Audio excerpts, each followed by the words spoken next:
Olá, amigos e amigas do saber. Neste episódio de hoje, vamos falar sobre escolhas e responsabilidades em nossas vidas. Para isso, nós vamos contar com o apoio dos filósofos Friedrich Nietzsche e Jean-Paul Sartre, os quais nos chamam a refletir sobre como vivemos nossas vidas até agora e nos convocam a tomar as rédeas de nossa existência.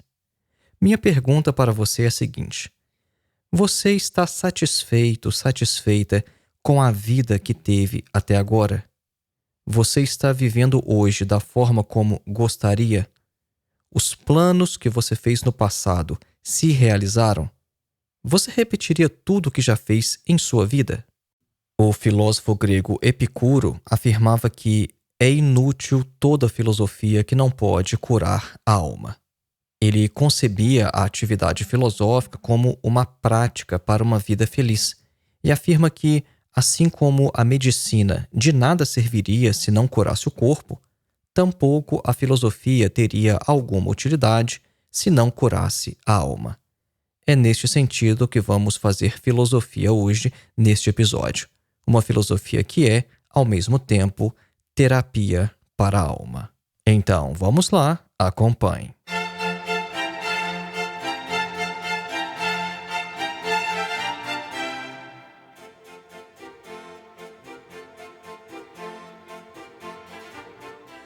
Antes de iniciar, um breve agradecimento a todos os apoiadores que tornam este trabalho possível. O podcast Filosofia Vermelha é um oferecimento de todos os seus apoiadores na plataforma Apoia-se. Caso você queira contribuir com a manutenção e existência deste trabalho, basta se tornar um de nossos apoiadores através da plataforma Apoia-se no endereço que está na descrição deste episódio, ou então você pode entrar diretamente no seu navegador apoia.se/Filosofia Vermelha. E outra maneira de apoiar este trabalho é fazendo a sua inscrição em nosso curso de Introdução à Filosofia dos Pré-Socráticos a Sartre. Nosso curso tem mais de 14 horas de duração, oferece total flexibilidade porque não há data nem para você começar e nem para você terminar. O seu acesso ao conteúdo é vitalício e você ainda recebe um certificado ao final. Nosso objetivo com este curso é colocar você em contato direto com alguns dos principais textos de toda a história da filosofia. Então, ao invés de você ler comentadores ou literatura secundária, os nossos vídeos vão te preparar para que você leia filósofos como Platão, Aristóteles, Sêneca, Marco Aurélio, Santo Agostinho, Tomás de Aquino, Descartes, Kant, Hegel, Marx, Nietzsche, Sartre, etc. Para mais informações, basta acessar o link que está na descrição deste episódio ou então o link que você encontra em nosso site www.filosofiaepsicanalise.org. E neste site você encontra também os links para os nossos 2 outros cursos: Crítica da Religião, Feuerbach, Nietzsche e Freud, e A Filosofia de Karl Marx, uma introdução. Para conhecer melhor a proposta de cada um destes cursos e já fazer a sua inscrição, basta clicar nos links que também estão na descrição deste episódio. Voltemos então ao nosso tema: viver sem desculpas. Vamos começar falando sobre Nietzsche e uma das ideias mais interessantes que encontramos em sua obra, que é a do eterno retorno. Um dos principais temas da filosofia de Nietzsche é este chamado eterno retorno, mas este não deve ser entendido nem como um conceito e nem como uma teoria, mas sim como uma doutrina, como o conteúdo de um ensinamento. Para o próprio Nietzsche, o eterno retorno era menos uma ideia do que a experiência suprema de uma vida rica em sofrimento, dor e agonia. Quem conhece um pouco da biografia de Nietzsche sabe que ele sofreu muito por causa de suas doenças. Agora, o interesse de Nietzsche no mito do eterno retorno vai refletir a ideia de que a vida deve ser vivida e apreciada por si mesma, porque essa ideia de eterno retorno não foi inventada pelo Nietzsche. Inclusive, ele mesmo afirma isso em várias de suas obras. é que ele encontra essa ideia do eterno retorno desde lá, por exemplo, alguns filósofos pré-socráticos. Mas então, o que é que chama a atenção de Nietzsche para este conceito? É justamente essa ideia de Nietzsche de que a vida deve ser vivida e apreciada por si mesma.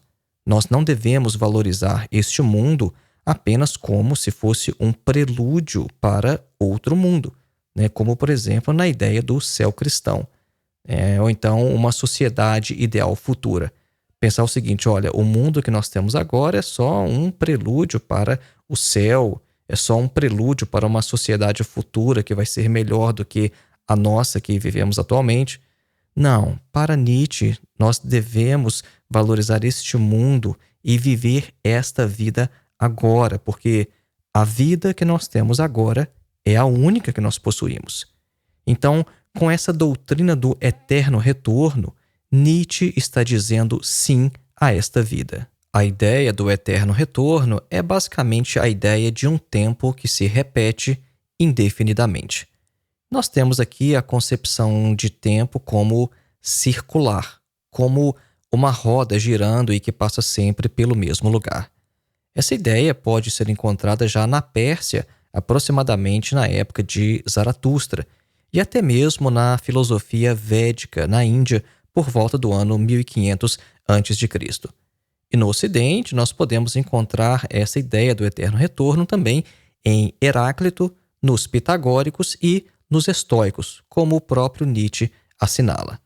Agora, a ortodoxia cristã rejeita essa ideia, porque a vida e morte de Jesus dividiu a história em duas, e o conceito de tempo para a igreja é linear e não mais circular.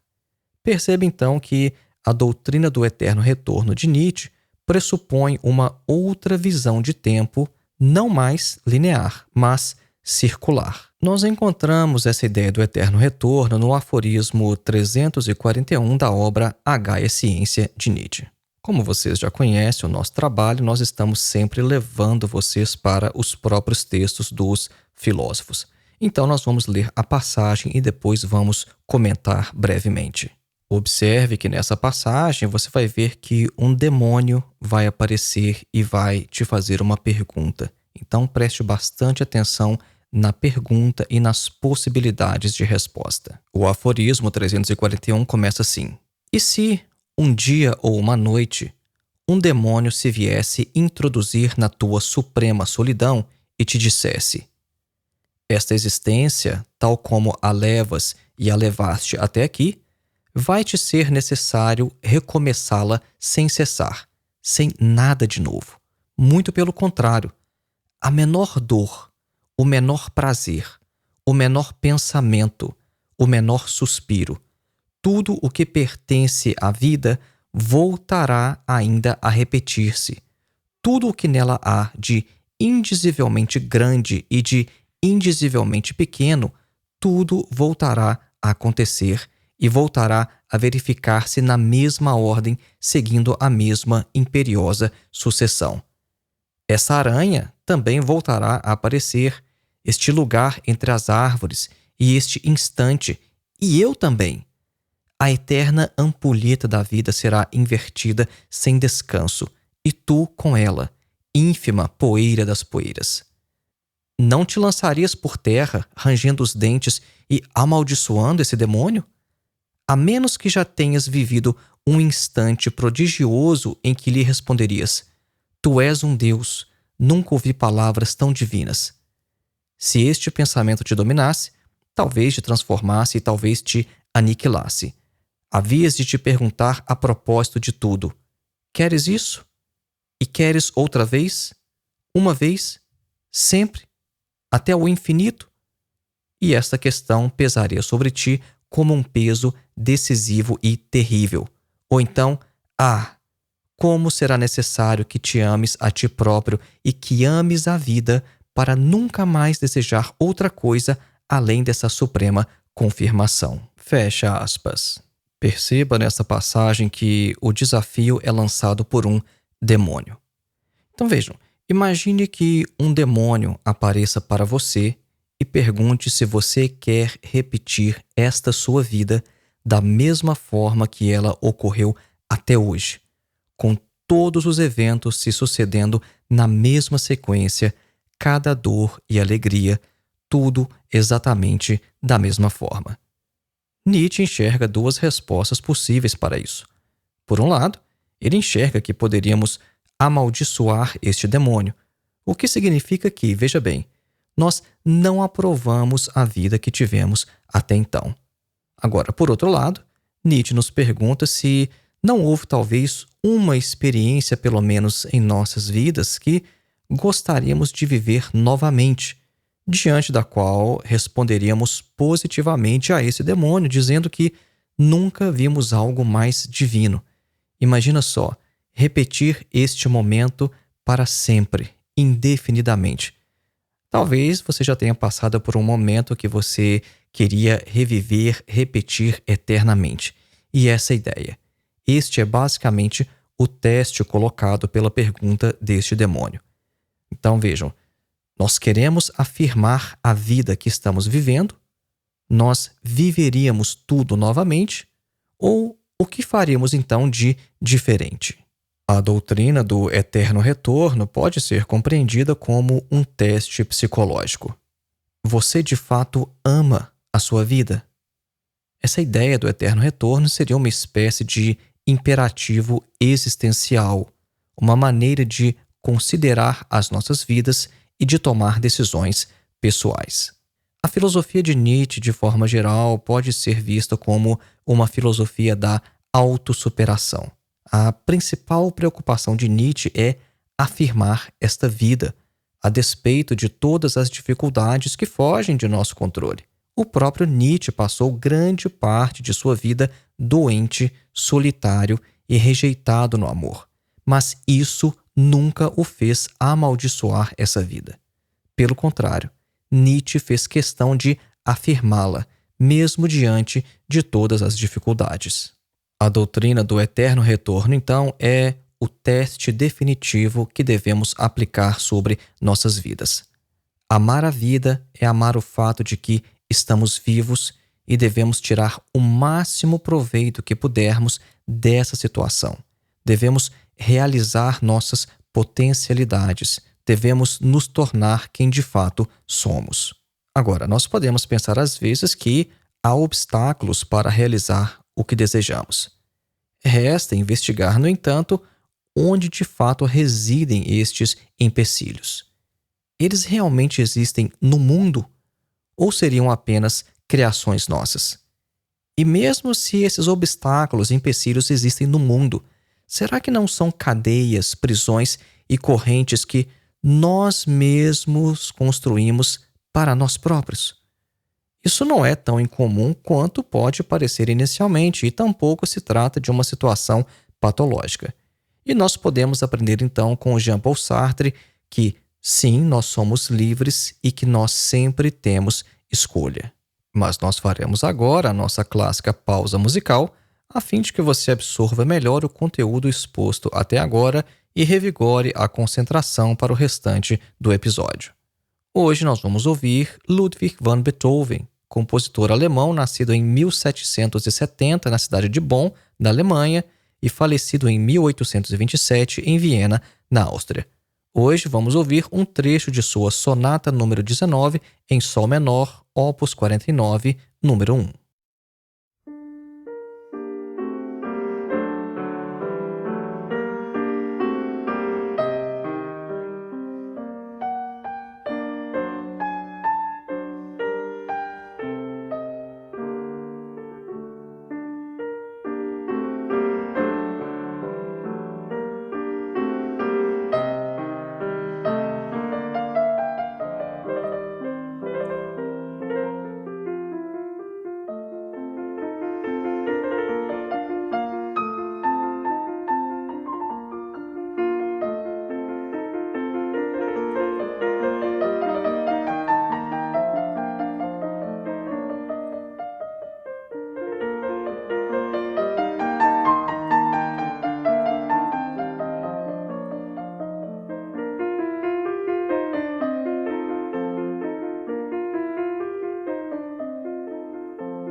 Caso você tenha interesse em conhecer melhor as músicas que tocamos aqui nos intervalos dos episódios, basta procurar pela playlist Clássicas Filosofia Vermelha no Spotify. Na terceira aba do nosso perfil há um link direto para esta playlist. Voltemos então ao nosso tema, Viver sem Desculpas. Vamos falar agora sobre Jean-Paul Sartre e a nossa responsabilidade. Eu gosto muito da filosofia existencialista porque o existencialismo coloca sobre os ombros de cada indivíduo a responsabilidade por sua própria vida e escolhas. Seria muito mais fácil responsabilizar o resto do mundo ou os outros por aquilo que nos tornamos cotidianamente, mas, para o existencialista, não há desculpas. Mas veja que nós não podemos simplesmente ser aquilo que queremos, porque o querer é algo de outra ordem. A questão é que nós sempre temos escolhas, mesmo que elas não sejam aquelas que gostaríamos. E um dos conceitos mais importantes do existencialismo em Sartre é o de desamparo, a partir do qual o filósofo francês desenvolve a ideia de que o homem está condenado a ser livre. Vejam só que forte. O homem está condenado a ser livre. Parece contraditório, né? Porque se você está condenado, você não está livre, mas na verdade você está condenado a ser livre. Mas essa é a situação de todos nós. Condenado porque o homem não criou a si próprio e livre porque, uma vez jogado no mundo, ele é responsável por tudo que faz. Essa é a nossa situação. Nós não criamos a nós próprios, nós nos vemos jogados no mundo e agora nós somos responsáveis por tudo o que fazemos. Mas vejam, nós não devemos entender isso no sentido de que sempre podemos fazer o que quisermos. O que dizer, por exemplo, de um indivíduo desempregado? Ele seria assim tão livre quanto afirma Sartre? Ele pode sair de sua miséria se ele apenas quiser? Não, não é isso que Sartre quer dizer. Segundo o existencialismo, este homem desempregado do nosso exemplo é livre no sentido de que ele pode ou se resignar em sua miséria e não fazer absolutamente nada, ou ele pode lutar contra toda e qualquer forma de miséria, não apenas em seu nome, mas em nome de toda a humanidade. Este indivíduo pode escolher ser aquele que se recusa a aceitar a miséria como o destino inelutável de todos os seres humanos. Por este exemplo, você pode perceber. Este homem desempregado não pode escolher ser rico, por exemplo, mas ele tem escolha. Ele pode se resignar ou ele pode lutar contra a sua situação. Para o existencialismo, os indivíduos são responsáveis, inclusive, por suas paixões, por suas emoções. E ninguém pode culpar as próprias emoções por suas ações. Como quando alguém diz, por exemplo, que matou outra pessoa porque estava em estado de ira. Bom, será que isso seria aceito em um tribunal se alguém dissesse: não, eu cometi este assassinato porque minhas emoções tomaram conta de mim, eu estava em estado de ira e por isso matei? Bom, a gente sabe que a coisa não funciona assim. Mas Sartre vai mais além e vai mostrar que nós somos responsáveis até mesmo por nossas emoções. Vejam que o existencialismo afirma é justamente o contrário do que às vezes nós encontramos em nosso cotidiano. Quando alguém diz: eu ajo dessa forma porque eu sou do signo de Áries. Eu me comporto dessa maneira porque eu sou do signo de Touro. Isso significa não assumir responsabilidade por ser quem é ou por ser da forma como é. Mas vamos falar um pouco mais sobre essa questão das emoções, sobre a responsabilidade que nós temos por nossas próprias emoções. Em um de seus primeiros escritos, Jean-Paul Sartre tentou dar início a um projeto fenomenológico sobre os sentimentos. A obra se chama Esboço para uma Teoria das Emoções, escrita em 1939. E nessa obra, Sartre critica várias teorias da psicologia mecanicista e determinista de sua época, e Sartre tenta compreender, então, as emoções, mas sem perder de vista a nossa liberdade e responsabilidade. E talvez uma única expressão de Sartre vai resumir o que são as emoções. Sartre as classifica como transformações mágicas do mundo. Vejam só, As emoções seriam transformações mágicas do mundo. As emoções são estratégias para lidarmos com as dificuldades da vida. As emoções são maneiras de superar obstáculos e não apenas são sensações ou atividades neurológicas, né? Não, as emoções para Sartre não são apenas reações químicas ou liberações de hormônios por determinada parte do cérebro. Sartre vê as emoções de forma teleológica. Isso é, as emoções possuem uma finalidade. As emoções possuem um propósito a alcançar. E Sartre cita como exemplo o caso de uma mulher que sempre desmaiava diante de uma determinada situação. Agora, esses desmaios, Sartre afirma, refletiam uma escolha de evitar algo intolerável. Vejam só, essa mulher desmaiava porque isso era uma escolha de evitar algo que ela não conseguia tolerar. E outro exemplo que Sartre também fornece nessa obra de como as emoções são escolhas dotadas de finalidade encontra-se na literatura antiga, encontra-se em Esopo, na sua clássica fábula da raposa e das uvas. Você provavelmente já conhece essa história, mas eu vou trazer a citação aqui. Ela é o seguinte, abre aspas. Chegando uma raposa a uma parreira, viu-a carregada de uvas maduras e formosas e cobiçou-as. Começou a fazer tentativas para subir. Porém, como as uvas estavam altas e a subida era íngreme, por muito que tentasse, não as conseguiu alcançar. Então disse: essas uvas estão muito azedas e podem manchar-me os dentes.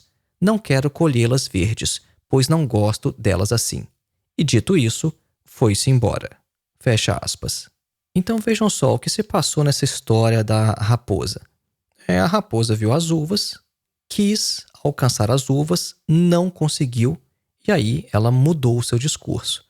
As uvas que ela tanto queria antes, como ela não conseguiu pegar, falou, também não queria mesmo. Né? Elas estão azedas ou então podem me manchar os dentes. Então, perceba que nessa história, a percepção da raposa transforma o mundo quando ela não consegue alcançar as uvas que deseja. E a raposa, então, se recusa a se ver como uma fracassada. E com isso, ela se furta à humilhação da derrota e atribui ao objeto propriedades que ele não possui. Isso é, atribui às uvas qualidades que as uvas, na verdade, não possuem. Esse é um exemplo claro de uma transformação mágica do mundo, cuja finalidade ou intencionalidade é muito clara, é manifesta. É comum que as pessoas se refiram às suas próprias emoções como desculpas para justificar determinados comportamentos. Alguém pode dizer, eu fiz aquilo porque eu estava nervosa. Bom, nesses casos, vejam só, eu fiz aquilo porque eu estava nervosa, eu fiz aquilo porque eu estava irritado. Nesses casos, os indivíduos se referem às suas emoções como se fossem algo externo, como uma força que os tivesse tomado e compelido a se comportar de determinada maneira. Agora, os nossos comportamentos não podem ser justificados por nossas emoções. Tá? Eles podem, na maioria das vezes, talvez ser explicados pelas emoções, mas não justificados. Então, segundo Sartre, as nossas emoções não são algo estranho fora de nós.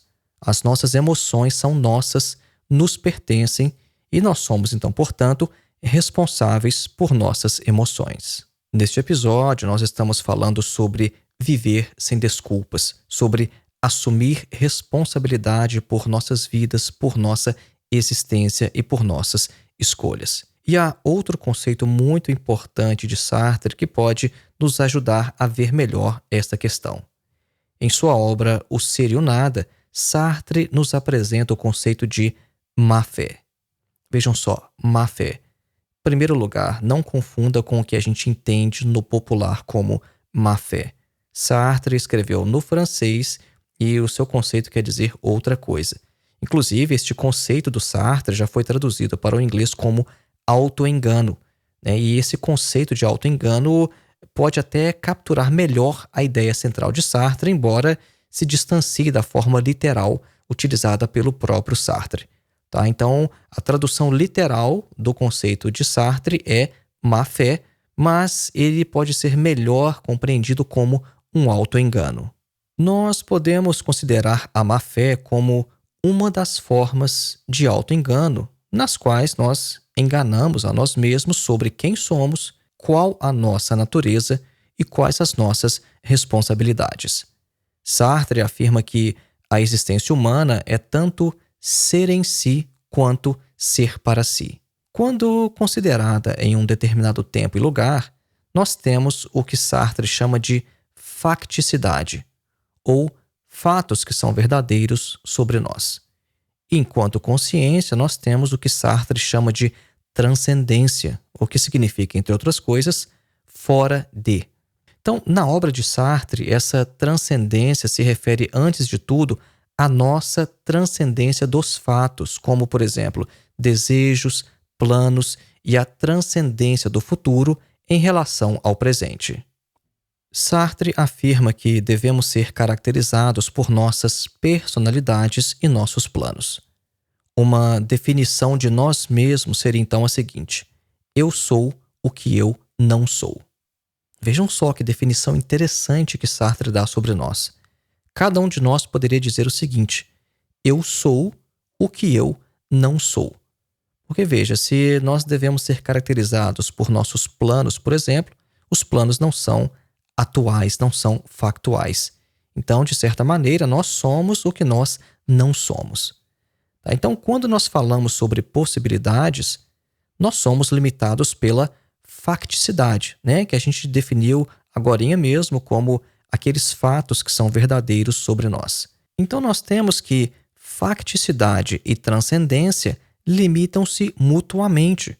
E quando nós confundimos facticidade com transcendência, nós temos o que Sartre chama de má-fé.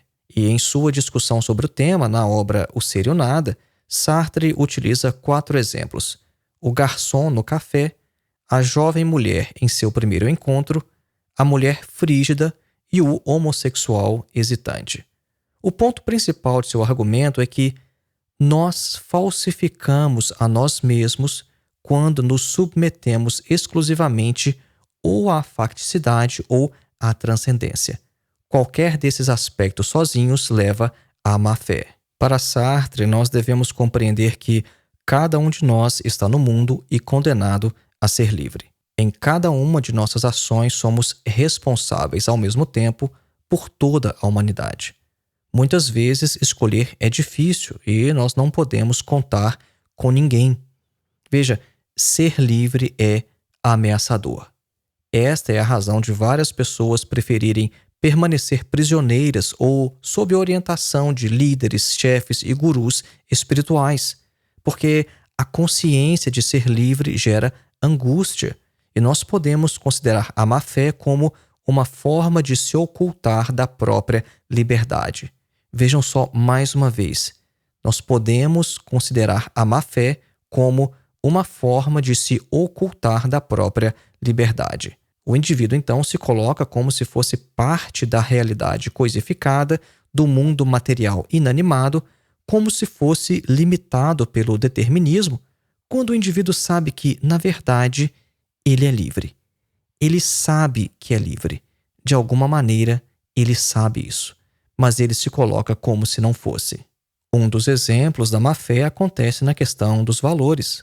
Muitas vezes, os valores são considerados como objetivos, como simplesmente dados no mundo, quando, na verdade, são criações dos próprios seres humanos. O determinismo psicológico é outra forma de má-fé e ocorre quando o sujeito determinista, se comporta de determinada maneira como se a consciência estivesse submetida a uma cadeia causal inequívoca.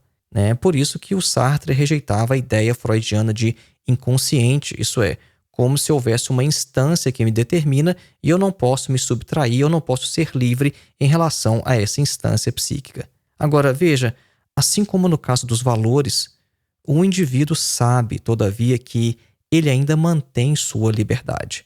Então, a má-fé sempre envolve um saber, e por isso ela se difere de uma pura e simples mentira, porque a mentira possui intencionalidade consciente. Então, a má-fé é um auto-engano, mas não é exatamente uma mentira. Agora, tendo em vista o que aprendemos hoje com Nietzsche e Sartre, podemos então perguntar mais uma vez: você viveria esta sua vida novamente? Se um demônio lhe perguntasse se você quer repetir tudo isso, não apenas uma vez, mas infinitas outras, você amaldiçoaria este demônio? Ou você o chamaria de divino? E tendo em vista que Sartre nos mostrou que somos livres e que sempre temos escolhas, como você viverá a sua vida daqui para frente? Talvez as escolhas que você possui diante de si não sejam exatamente aquelas escolhas que você gostaria, mas você não pode dizer que não tem escolha alguma. Então foi este o nosso episódio de hoje. Lembrando mais uma vez, faça a sua inscrição em nosso curso de Introdução à Filosofia, dos Pré-Socráticos a Sartre. Ou então inscreva-se em nossos 2 outros cursos, A Filosofia de Karl Marx, uma introdução, e Crítica da Religião, Feuerbach, Nietzsche e Freud. Os links para os nossos cursos estão na descrição deste episódio e essa é uma das maneiras de você ajudar a manter este trabalho. E se você considera que a internet é um lugar melhor com o nosso trabalho, seja um de nossos apoiadores através da plataforma Apoia-se. O link está na descrição deste episódio ou então em nosso site www.filosofiaepsicanalise.org. E o link direto para o Apoia-se é apoia.se/Filosofia Vermelha. E por fim, outra forma de contribuir com este trabalho é fazendo qualquer contribuição através de nossa chave Pix, que é o nosso endereço de e-mail, filosofiavermelha@gmail.com. Um grande abraço e até o próximo.